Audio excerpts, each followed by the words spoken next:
જી yes good morning. આજે આપણે સૌથી પહેલાં શરૂઆત કરવા માંગીશ તો મેટલ કંપનીથી શરૂઆત કરવા માંગીશ કે જેમાં ટાટા સ્ટીલના પરિણામ આવે છે। ટાટા સ્ટીલના પરિણામની જો વાત કરું તો કંપની નફો 43 પોઈન્ટ અહીંયાથી 4% ઘટ્યો છે, જે 295.5 કરોડ પર આવ્યો છે। સામે જો કંપનીની આવકની વાત કરું જે 3% અહીં ઘસારો બતાવે છે, 55,648 કરોડ કંપનીને આપણને અહીંથી આવક જોવા મળી રહી છે। સામે કંપનીના ઇબિડા જો વાત કરું તો એ પણ 5.7% ઘટ્યા છે, કે જે ઘટીને 5,903 કરોડ અહીં આપણને જોવા મળી રહ્યા છે।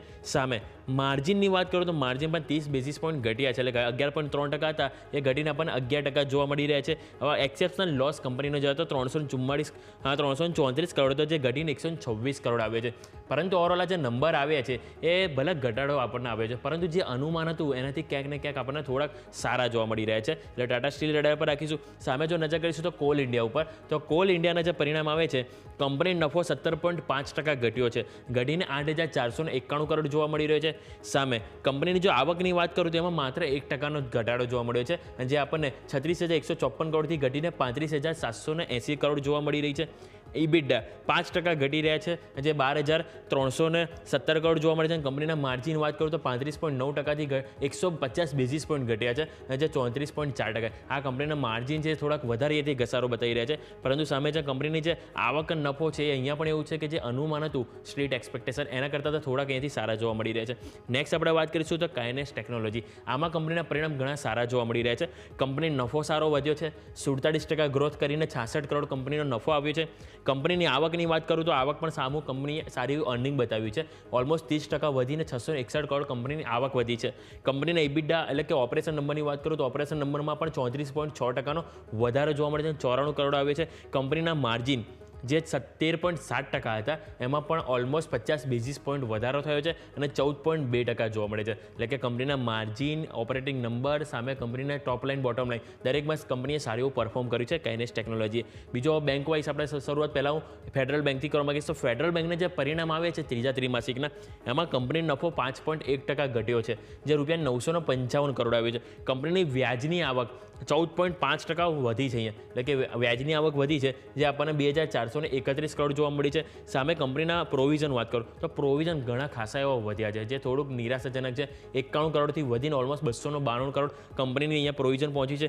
હવે કંપનીના ગ્રોસ એનપીએ અને નેટ એનપીએ નજર કરીએ તો ગ્રોસ એનપીએ 2.09% હતા, જે ઘટીને 1.95% છે, એટલે કે કંપનીના એનપીએ સુધરી રહ્યા છે, જે સારી વસ્તુ કહેવાય। સામે નેટ એનપીએ 0.57% હતા, જે ઘટીને 0.49% છે, એટલે અહીંયા પણ અહીંયાથી ડાઉનસાઇડ જોવા મળે છે, જે સારી વસ્તુ, એટલે કે કંપનીના જે એસેટ ક્વોલિટી છે એમાં સારું ઇમ્પ્રુવમેન્ટ છે। કંપનીને એનઆઈ એટલે કે વ્યાજની આવક પણ વધી રહી છે, પરંતુ ક્યાંક નફામાં ક્યાંક ને ક્યાંક થોડીક અસર જોવા મળી છે, પરંતુ પરિણામ એટલા ખરાબ નથી। બીજું યુનિયન બેંકની વાત કરીશું તો યુનિયન બેંકના પરિણામમાં કંપની નફો 28.2% વધ્યો છે, નફો સારો એવો બાઉન્સ બેક થયો છે, 4,603 કરોડ આવ્યો છે। કંપનીની વ્યાજની આવક 0.8% વધી છે, એટલે કે ઓલમોસ્ટ ફ્લેટ ટુ પોઝિટિવ જોવા મળી છે, 9,168 કરોડની સામે 9,240 કરોડ આવી છે। સામે કંપનીના પ્રોવિઝન વાત કરીએ તે પણ ઘટ્યા છે, જે સારું પરફોર્મન્સ કહેવાય, 1,747 કરોડ હતા પ્રોવિઝન, જે ઘટીને 1,599 કરોડ આવે છે। કંપનીના એસેટ ક્વોલિટીની વાત કરીએ તો ગ્રોસ એનપીએ જે કંપનીના 4.36% હતા, જે ઘટીને 3.85%, અને નેટ એનપીએ પણ 0.58%થી ઘટીને 0.82% આવે છે, એટલે કે company top line, bottom line, asset quality દરેકમાં કંપનીએ બેસ્ટ પરફોર્મન્સ આપ્યું છે યુનિયન બેંક, એને આપણે રડાર પર રાખીશું। નેક્સ્ટ વાત કરવા માંગીશ ઇમામીના પણ ત્રીજા ત્રિમાસિકના પરિણામ આવે છે, તો કંપનીનો નફો 260 કરોડ હતો, 7% વધીને અહીંયાથી 279 કરોડ જોવા મળ્યો છે। સામે કંપનીના જે આવકની વાત કરું તો એમાં પણ 5.3%નો વધારો થયો છે, રૂપિયા 1,049 કરોડ કંપનીની આવક આવી છે। કંપનીના ઇબિડા પણ 7.6%થી ગ્રોથ થયા છે, જે વધીને આપણને 338.7 કરોડ જોવા મળે છે, અને કંપનીના માર્જિનની વાત કરું તો માર્જિન પણ સારું એવું પરફોર્મન્સ અહીં બતાવ્યું છે, 31.6%થી 70 બેઝિસ પોઈન્ટ વધ્યો છે, અને જે આપણને 32.3% જોવા મળે છે, એટલે ઇમામી પણ આજના દિવસે આપણને એક્શનમાં જોવા મળશે। નેક્સ્ટ વાત કરવા માંગીશ તો બજાજ હાઉસિંગ ફાઇનાન્સ, કે કંપનીના પરિણામની વાત કરું તો કંપની નફો 25% વધ્યો છે, 548 કરોડ, અને સામે કંપનીની વ્યાજની આવક પણ 25% વધી છે, એટલે કે કંપની નફો અને વ્યાજની આવક બંનેમાં કંપનીએ સારું પરફોર્મન્સ કર્યું છે, અને વ્યાજની આવક 806 કરોડ અહીંયાથી જોવા મળી રહી છે। નેક્સ્ટ આપણે ઇન્દ્રપ્રસ્થ ગેસ વાત કરીશું, કે કંપનીને જે ત્રીજા ત્રિમાસિકમાં આજે ક્વાર્ટરલી બેઝિસ આ નંબર છે, કંપનીનો નફો 431 કરોડ હતો Q2માં, જે 33.7% ઘટ્યો છે, અને ઘટીને આપણને 285.8 કરોડ જોવા મળી રહ્યો છે।